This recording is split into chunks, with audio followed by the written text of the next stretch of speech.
अब यहाँ हो गई, यहाँ पूरी हो जाएगी। 17 तारीख से 23 मई तक आदर्श नगर ग्राउंड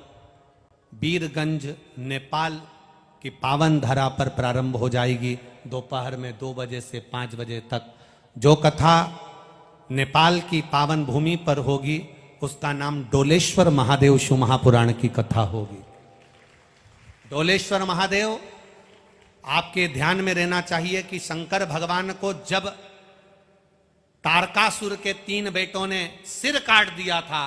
तो शिवजी का जो सिर नेपाल में जाकर गिरा था, लोग कहते हैं वो पशुपतिनाथ है, पर पशुपतिनाथ नहीं,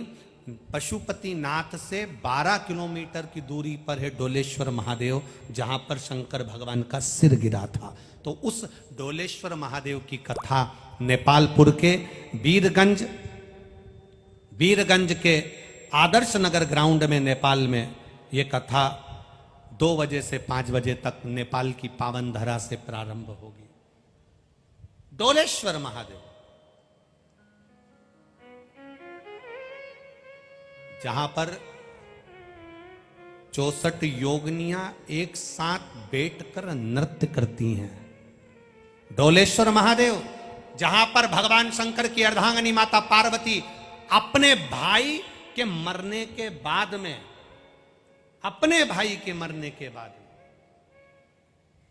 उसके लिए मां पार्वती डोलेश्वर में बैठकर तप करती है। वो डोलेश्वर महादेव, उनकी कथा वहां से डोलेश्वर महादेव जहां कथा हो रही है बीरगंज में नेपाल में, वहां से डोलेश्वर महादेव तो बहुत दूर है, काठमांडू में, पर कथा वहां से हम डोलेश्वर महादेव का स्मरण करेंगे। वो डोलेश्वर महादेव की कथा मूल ये है कि किसी का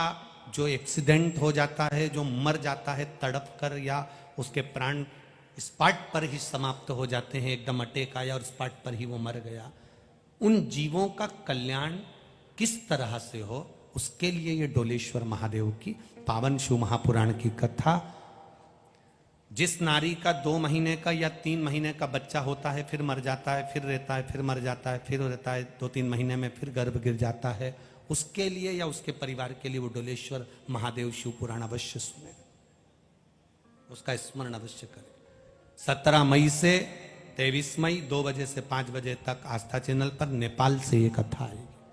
शिव भक्ति का स्मरण करें, भगवान शंकर का गुणगान, शिव भक्ति की ओर अग्रसर कहा, मर्दानिया जा,